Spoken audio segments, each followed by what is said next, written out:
خواجہ معین الدین چشتی رحمۃ اللہ علیہ کے والد کا انتقال خواجہ صاحب کے بچپن میں ہی ہو جاتا ہے۔ جب وراثت کا مال تقسیم ہوتا ہے تو خواجہ صاحب کے حصے میں ایک باغ آتا ہے۔ ایک مرتبہ کا واقعہ لکھا ہوا کہ خواجہ صاحب اپنے باغ میں سینچائی کا کام کر رہے تھے کہ اسی دوران ابراہیم مجذوم قہنظری رحمۃ اللہ علیہ تشریف لاتے ہیں۔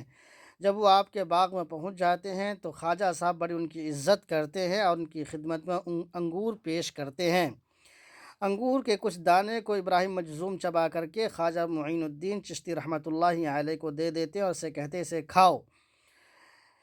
خواجہ معین الدین چشتی رحمۃ اللہ علیہ جیسے ہی کھاتے ہیں تو ایک نور ظاہر ہوتا ہے جس کی وجہ سے خواجہ صاحب کی حالت دیگرگوں ہو جاتی ہیں۔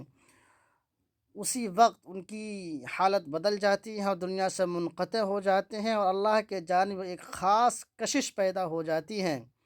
اب اس کے بعد آپ باغ کو بیچ دیتے ہیں اور اس کے مال کو فقراء میں غرباء میں تقسیم کر دیتے ہیں۔ پھر آپ سمرقند کے جانب سفر کرتے ہیں۔ یہاں پہ آپ نے قرآن پاک کو حفظ کیا ہے اور یہیں سے اللہ تبارک و تعالیٰ نے آپ کو اپنا خاص اور مقرب بندے میں شمار فرمایا ہے۔ اللہ تبارک و تعالیٰ آپ کے درجات کو بلند فرمائے، آپ کی قبر کو نور سے منور کرے۔